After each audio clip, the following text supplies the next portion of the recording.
अखिलेश ने नीतीश से मोदी सरकार से समर्थन वापस लेने को कहा। जेपी सेंटर पर बवाल बढ़ा। समाजवादी पार्टी के अध्यक्ष अखिलेश यादव ने जयप्रकाश नारायण की जयंती पर जेपी सेंटर जाने से रोकने पर नाराजगी जताई। उन्होंने बिहार के मुख्यमंत्री नीतीश कुमार से अपील की कि वे बीजेपी और प्रधानमंत्री मोदी की सरकार से समर्थन वापस लें। अखिलेश ने कहा कि नीतीश बीजेपी आंदोलन से निकले हैं। वो याद देखे कि भाजपा सरकार किस तरह जेपी को भी श्रद्धांजलि नहीं देने दे रही है। अमेरिका पहुंची फ्री की रेवड़ी। डोनाल्ड ट्रंप के बिजली वाले ऐलान पर अरविंद केजरीवाल का रिएक्शन। अमेरिकी राष्ट्रपति चुनाव में डोनाल्ड ट्रंप और कमला हैरिस प्रचार में जुटे हैं। ट्रंप ने वादा किया कि राष्ट्रपति बनने पर बिजली के दाम आधे कर देंगे और उत्पादन क्षमता दोगुनी करेंगे। ट्रंप की इस घोषणा पर अरविंद केजरीवाल ने तंज कसते हुए कहा, ट्रंप ने बिजली के दामों को आधा करने का ऐलान किया है। फ्री की रेवड़ी अमेरिका पहुंच गई है। ट्रंप रिपब्लिकन पार्टी के उम्मीदवार है और उनका मुकाबला डेमोक्रेट कमला हैरिस से है।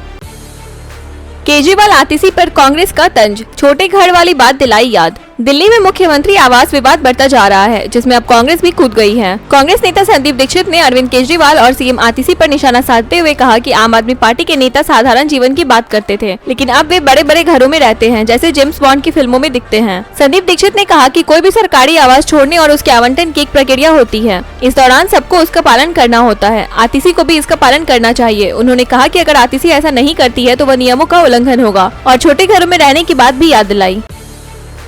बंगला विवाद के बीच पीडब्ल्यूडी ने बनाई सामान की लिस्ट, जल्द होगा आवंटन।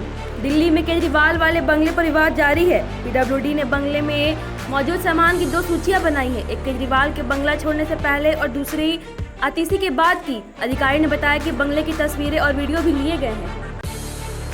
31 साल में पहली बार घाटे में दिल्ली का बजट। बीजेपी का बड़ा दावा। दिल्ली के बजट को लेकर भाजपा और आप सरकार के बीच आरोप प्रत्यारोप तेज हो गया है। भाजपा प्रदेश अध्यक्ष वीरेंद्र सचदेवा ने कहा कि 31 साल में पहली बार दिल्ली का बजट घाटे में गया है, जबकि आप सरकार ने कोई नई योजना भी नहीं लाई। मुख्यमंत्री आतिशी ने भाजपा पर पलटवार करते हुए चुनौती दी है। वित्त विभाग की रिपोर्ट में राजकोषीय घाटा बढ़ने की बात कही गई है, जिसे आपने अधिकारियों की साजिश बताया है। दिल्ली सरकार ने सर्दियों में प्रदूषण कम करने के लिए केंद्र से कृत्रिम बारिश का प्रस्ताव फिर से रखा। दिल्ली सरकार ने सर्दियों में बढ़ते प्रदूषण से निपटने के लिए केंद्र में एक बार फिर कृत्रिम बारिश का प्रस्ताव रखा है। पर्यावरण मंत्री गोपाल राय ने सभी विभागों की बैठक बुलाने की मांग की है ताकि आपातकालीन उपाय किए जा सकें। झारखंड विधानसभा चुनाव के लिए जयराम महतो ने जारी की दूसरी लिस्ट। झारखंड लोकतांत्रिक क्रांतिकारी मोर्चा ने झारखंड विधानसभा चुनाव के लिए अपनी दूसरी सूची जारी की है, जिसमें 14 सीटों पर प्रत्याशी घोषित किए गए हैं। टुंडी से मोतीलाल महतो, धनबाद से सपन कुमार मोदक और गांडे से अकील अख्तर उर्फ रिजवान अंसारी को प्रत्याशी बनाया गया है। पार्टी अब तक 20 सीटों पर उम्मीदवार घोषित कर चुकी है और 70 सीटों पर चुनाव लड़ने की तैयारी कर रही है।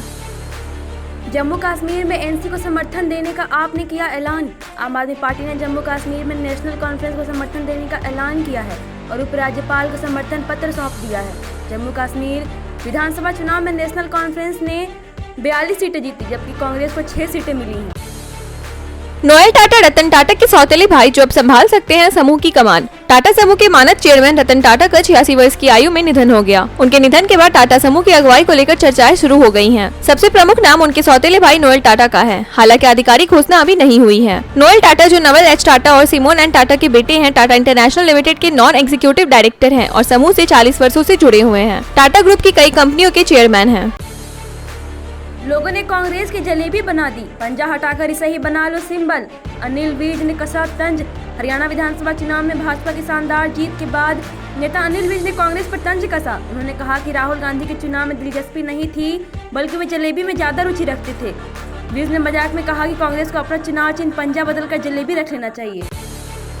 आरएसएस ने त्रिशूरपुरम में खलल डालने के आरोपों पर कानूनी कार्रवाई की चेतावनी दी। राष्ट्रीय स्वयंसेवक संघ त्रिशूरपुरम में खलल डालने के आरोपों पर भड़क गया है। आरएसएस ने केरल विधानसभा सत्तारूढ़ और विपक्षी दलों द्वारा किए गए अपमानजनक टिप्पणियों के खिलाफ कानूनी कार्रवाई की चेतावनी दी है। संघ ने कहा कि यह आरोप निंदनीय है और आरोप लगाया कि त्रिशूरपुरम में भगदड़ के पीछे संघ का हाथ होने का दावा निराधार है। विपक्षी पार्टी यूडीएफ ने आरोप लगाया कि मुख्यमंत्री विजयन ने संघ के साथ गुप्त सहमति के तहत उत्सव में व्यवधान पैदा किया। त्रिशूरपुरम, जो हर साल त्रिशूर के वडगुनाथन मंदिर में आयोजित होता है, इस साल विवादों के चलते फीका पड़ा। हरियाणा में नायाब सिंह सैनी 15 अक्टूबर को ले सकते हैं मुख्यमंत्री पद की शपथ। हरियाणा में जीत की हैट्रिक लगाने वाली भारतीय जनता पार्टी तीसरी पारी के लिए तैयार है। संभावना जताई जा रही है कि नायाब सिंह सैनी 15 अक्टूबर को फिर से मुख्यमंत्री पद की शपथ ले सकते हैं। हालांकि पार्टी ने इस पर कोई आधिकारिक बयान नहीं दिया है। हरियाणा में कांग्रेस ने चुनावी हार के बाद ईवीएम पर दोष लगाया। संजय रावत ने उठाए सवाल। हरियाणा में चुनावी हार के बाद कांग्रेस ईवीएम पर दोष लगा रही है और अन्य विपक्षी दल भी इस मुद्दे पर हमलावर हो गए हैं। शिवसेना उद्धव गुट के सांसद संजय रावत ने कहा कि चुनाव आयोग जनता को धोखा दे रहा है और राहुल गांधी के सबूतों पर सवाल उठाए। कांग्रेस ने ईवीएम पर एक फैक्ट फाइंडिंग कमेटी बनाने की घोषणा की है। उन्होंने महाराष्ट्र सरकार पर वोट जिहाद का आरोप लगाया, खासकर लड़की बहन योजना और मदरसा शिक्षकों की सैलरी में बढ़ोतरी की गई योजनाओं को लेकर। उन्होंने कहा कि अगर विपक्ष ऐसा करता तो उसे वोट जिहाद कहा जाता। महाराष्ट्र में नवंबर से चुनाव होने वाले हैं, जिससे राजनीति और भी गर्मा गई है। महाराष्ट्र में मिशन 40 से गेम पलटने की तैयारी, कैसे हरियाणा की तरह होने लगी घेराबंदी। महाराष्ट्र की एनडीए सरकार ने 2 महत्वपूर्ण फैसले लिए हैं। एक तरफ उसने राज्य अनुसूचित जाति आयोग को संवैधानिक दर्जा देने का फैसला कर लिया, तो वहीं केंद्र सरकार ने ओबीसी क्रीमी लेयर की लिमिट बढ़ाकर 15 लाख रुपए तक करने की सिफारिश की है। महाराष्ट्र चुनाव से पहले एनडीए के 47 सीट के बंटवारे को लेकर खींचतान। महाराष्ट्र में विधानसभा चुनाव की तारीखों का ऐलान जल्द हो सकता है। सीट बंटवारे को लेकर महायुति गठबंधन में खींचतान जारी है। 288 विधानसभा सीटों में से 47 सीटों पर एनडीए अभी तक फैसला नहीं कर पाया है। रिपोर्ट के अनुसार बीजेपी के वरिष्ठ नेताओं ने कहा कि ज्यादातर सीटों पर समझौता हो गया है, लेकिन 47 सीटों पर शिवसेना और एनसीपी के बीच पेच फंसा हुआ है। इसे सुलझाने की जिम्मेदारी इन्हीं 2 दलों पर है। कांग्रेस ईवीएम पर सवाल उठाने के बजाय अंदरूनी समस्याओं पर ध्यान केंद्रित करेगी। हरियाणा विधानसभा चुनाव के बाद कांग्रेस ने अपनी रणनीति बदलने का फैसला किया है।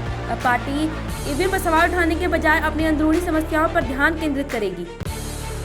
7200 करोड़ रुपए के घोटाले की जांच के लिए एसआईटी गठित। कर्नाटक सरकार ने कोविड-19 महामारी के दौरान 7200 करोड़ रुपए के दवा और चिकित्सा उपकरणों की खरीद में कथित घोटाले की जांच के लिए एक विशेष जांच दल एसआईटी की गठन करने का फैसला किया है। यह कदम हाईकोर्ट के रिटायर्ड जज जॉन माइकल डी कुन्हा की जांच आयोग की अंतरिम रिपोर्ट के आधार पर उठाया गया, जिसमें 7,223 करोड़ रुपए की अनियमितताओं का खुलासा हुआ। आयोग ने दोषी कंपनियों से 500 करोड़ रुपए वसूलने और उन्हें ब्लैक लिस्ट करने की सिफारिश की है। कांग्रेस में तीसरी हार, ईवीएम में कथित गड़बड़ी की शिकायत चुनाव आयोग में दर्ज। हरियाणा विधानसभा चुनाव में कांग्रेस को लगातार तीसरी बार हार का सामना करना पड़ा है। पार्टी ने चुनाव परिणामों को अस्वीकार करते हुए ईवीएम में कथित गड़बड़ी की शिकायत चुनाव आयोग में दर्ज कराई है। पर सीएम योगी ने कन्या पूजन पाव पखार आराधना की। शारदीय नवरात्रि की 9वीं तिथि पर गोरखनाथ मंदिर में मुख्यमंत्री योगी आदित्यनाथ ने कन्या पूजन का आयोजन किया। उन्होंने 9 दुर्गा स्वरूप कुंवारी कन्याओं के पाव पखारे और विधि विधान से उनका पूजन किया। साथ ही उन्हें चुनरी उड़ाई और माला पहनाई। कन्याओं को ताज़ा भोजन परोसा और दक्षिणी उपहार दिए। कार्यक्रम में अन्य बालिकाओं और बुटकों को भी उपहार दिए गए, जिससे बच्चों में उत्साह देखने को मिला। इस दौरान मंदिर में प्रधान पुजारी योगी कमलनाथ और महामंडेश्वर संतोष भी उपस्थित थे। यूपी के बिजली उपभोक्ताओं को स्मार्ट मीटर से खर्च से मिलेगी छूट। यूपी के बिजली उपभोक्ताओं के लिए अच्छी खबर है। स्मार्ट मीटर की स्थापना का खर्च अब उपभोक्ताओं को नहीं देना होगा। विद्युत नियामक आयोग के अध्यक्ष अरविंद कुमार सदस्य संजय सिंह ने नई दरों का ऐलान करते हुए कहा कि 5वें साल में बिजली दर में कोई वृद्धि नहीं होगी। वो जनता का भरोसा जीतना जरूरी है, सीजीआई चंद्रचूड़ बोले। भारत के मुख्य न्यायाधीश डॉक्टर डीवाई चंद्रचूड़ ने बताया कि अदालतों के लिए जनता का विश्वास कितना महत्वपूर्ण है। उन्होंने कहा कि चूंकि जज जनता द्वारा चुने नहीं जाते, इसलिए उनकी विश्वसनीयता के लिए जनता का विश्वास आवश्यक है। सीजीआई ने यह बातें भूटान के JSW स्कूल ऑफ लॉ में एक कार्यक्रम के दौरान कही और बताया कि जनता का विश्वास ही अदालतों को नैतिक अधिकार प्रदान करता है। मैं बुद्ध की धरती से आता हूँ। आसियान सम्मेलन में पीएम मोदी का संदेश। प्रधानमंत्री नरेंद्र मोदी ने लाओस में 19वें पूर्वी एशिया शिखर सम्मेलन में कहा कि दुनिया के विभिन्न हिस्सों में चल रहे संघर्षों का सबसे ज्यादा नकारात्मक असर ग्लोबल साउथ के देशों पर पड़ रहा है। मोदी ने कहा, मैं बुद्ध की धरती से आता हूँ और ये युद्ध का युग नहीं है। संप्रभुता और अंतर्राष्ट्रीय कानूनों का सम्मान जरूरी है। आधार पर तय होती है जाति, आरएसएस नेता का बयान। राष्ट्रीय स्वयंसेवक संघ ने विजयदशमी पर पथ संचालन कार्यक्रम की तैयारी शुरू कर दी है। जयपुर में त्रिवेणी नगर स्थित समुदाय केंद्र में स्वयं सेवकों ने इसका अभ्यास किया। दौरान आरएसएस नेता सुरेश भैयाजी जोशी ने जाति व्यवस्था पर टिप्पणी करते हुए कहा, जाति का निर्धारण जन्म के आधार पर होता है। हरिद्वार और 12 ज्योतिर्लिंग की है। देश के विभिन्न हिस्सों में 51 शक्तिपीठ किसी जाति के नहीं हैं। जो लोग खुद को हिंदू मानते हैं वे सभी को अपना मानते हैं, फिर विभाजन कहाँ है। मोदी का एशिया शिखर सम्मेलन में आह्वान, युद्ध के बजाय शांति पर जोर। प्रधानमंत्री नरेंद्र मोदी ने शुक्रवार को 19वें पूर्वी एशिया शिखर सम्मेलन में विश्व के विभिन्न भागों में जारी संघर्षों का ग्लोबल साउथ के देशों पर नकारात्मक प्रभाव का उल्लेख किया। उन्होंने कहा, यूरेशिया और पश्चिम एशिया में शांति और स्थिरता की बहाली का आह्वान किया। कहा कि समस्याओं का समाधान युद्ध के मैदान से नहीं हो सकता। उन्होंने कहा कि दक्षिण चीन सागर में शांति, सुरक्षा और स्थिरता पूरे हिंद प्रशांत क्षेत्र के हित में है। मोदी ने कहा, हमारा मानना है कि समुद्री गतिविधियां संयुक्त राष्ट्र समुद्री कानून संधि के तहत संचालित की जानी चाहिए। सर्विलांस सैटेलाइट्स के लॉन्च को केंद्र की मंजूरी। प्रधानमंत्री नरेंद्र मोदी की अध्यक्षता में सुरक्षा पर कैबिनेट समिति ने अंतरिक्ष आधारित सर्विलांस मिशन के तीसरे चरण को मंजूरी दी है। इसका मकसद सिविलियन और मिलिट्री एप्लीकेशंस के लिए बेहतर भूमि व समुद्री डोमेन तैयार करना है। परियोजना की लागत 26,968 करोड़ रुपए की है, जिसमें 52 उपग्रह का परीक्षण शामिल है।